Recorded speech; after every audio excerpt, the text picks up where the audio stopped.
Este filme é uma produção da Comissão de Produção Orgânica do Rio Grande do Sul.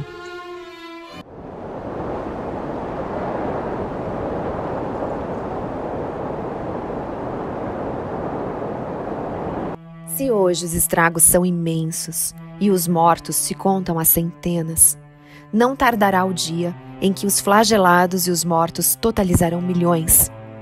Somos incapazes de aprender com nossos erros. As advertências sempre mais dramáticas da natureza de nada valem. As piores inundações são as do deserto.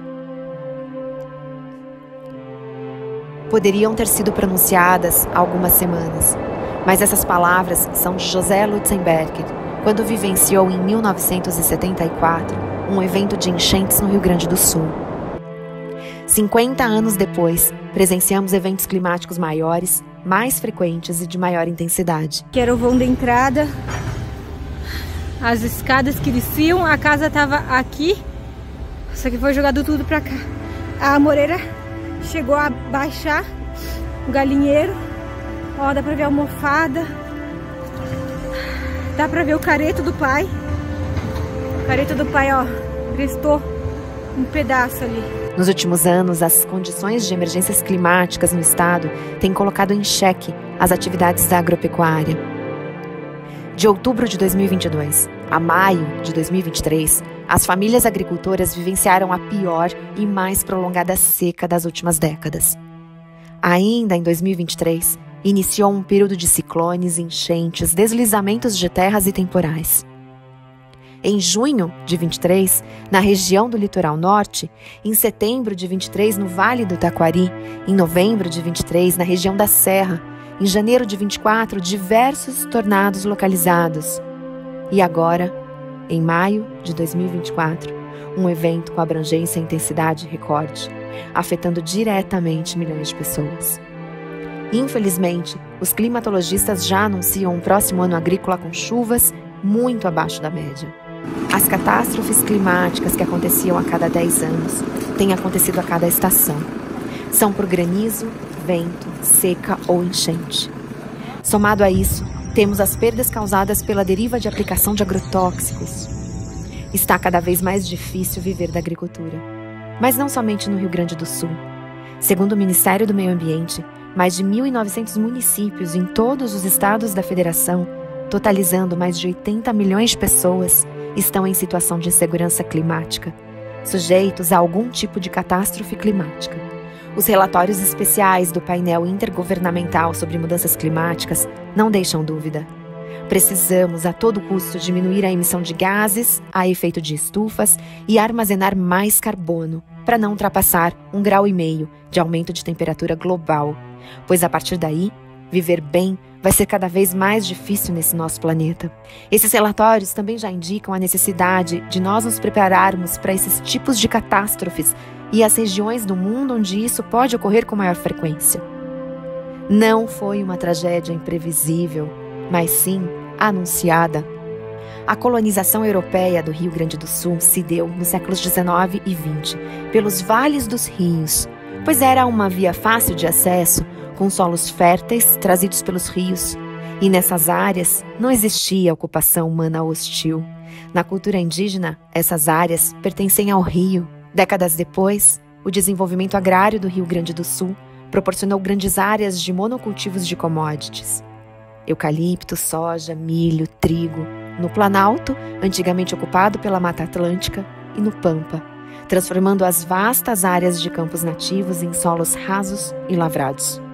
Enquanto isso, a população rural desses territórios, expulsa do campo pelo próprio modelo de desenvolvimento, deslocou-se para a periferia das grandes cidades, vales e áreas muitas vezes impróprias para a ocupação urbana, em busca de trabalho nas indústrias que estavam em pleno desenvolvimento na região metropolitana e nos vales dos Sinos e do Taquari.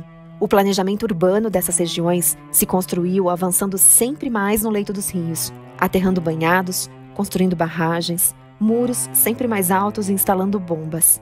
Engenharia humana sempre insuficiente quando o rio se eleva a mais de 30 metros, superando a altura dos diques. Esse modelo empurrou a agricultura familiar, responsável pela produção de comida, a ocupar áreas maiores e mais frágeis das encostas de serras e morros, tirando a vegetação original, construindo suas casas e estábulos em zonas fragilizadas pelas mudanças climáticas e pelo desenvolvimento.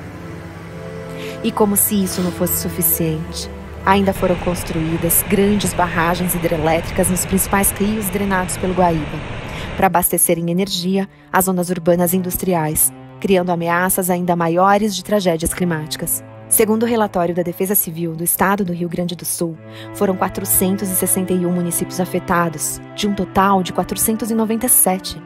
78.165 pessoas em abrigos, 540.192 desalojados, 2.281.830 afetados, 806 feridos, 98 desaparecidos, mais de 160 óbitos confirmados, 82.666 pessoas resgatadas.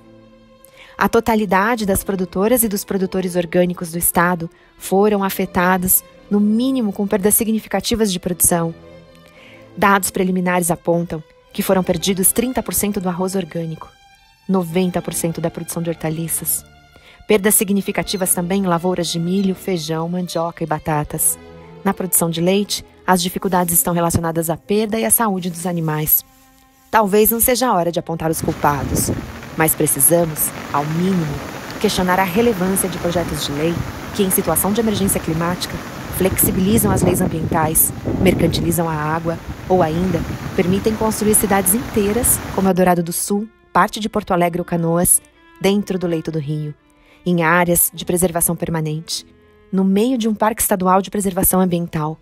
E não somente cidades, como também aterros industriais e assentamentos da reforma agrária, em um território que deveria ser o ambiente dos ribeirinhos e dos pescadores, o território do rio.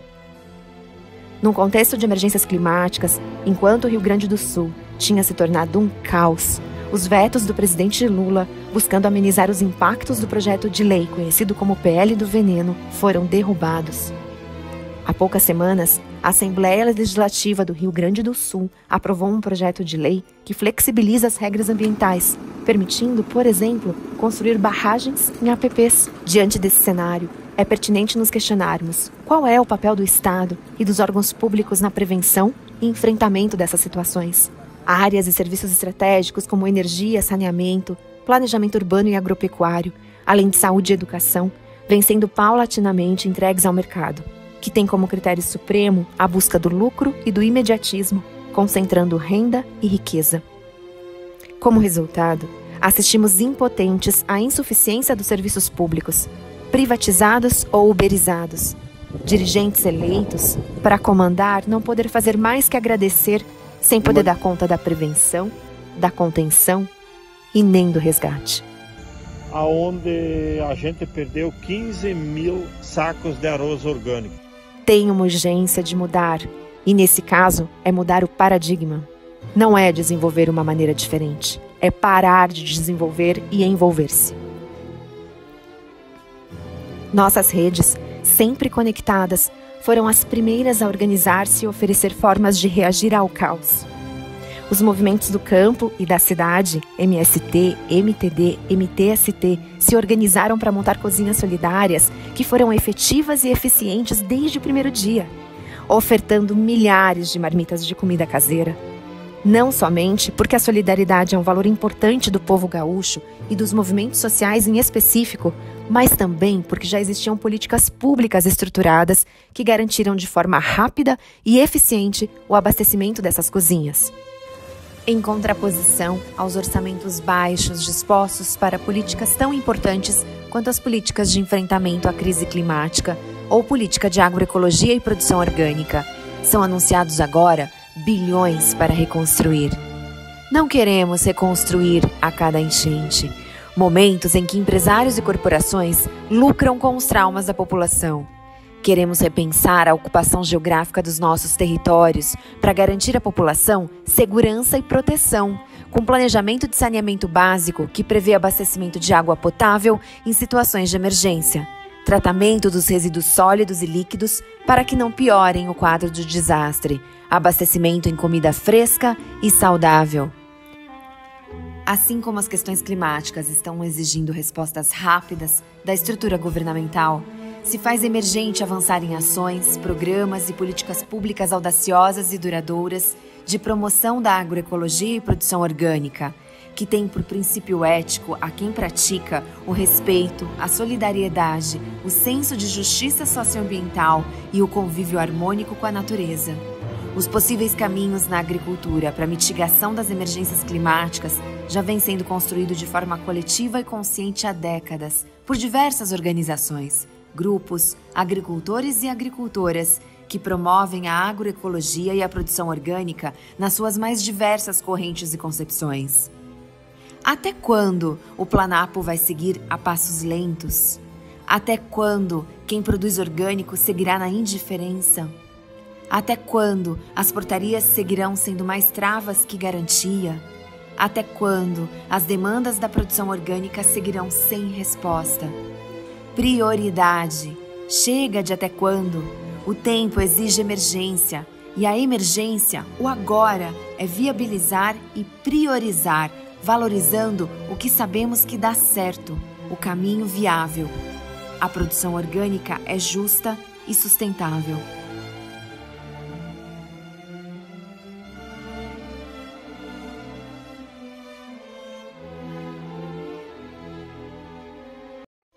Este filme é uma produção da Comissão de Produção Orgânica do Rio Grande do Sul.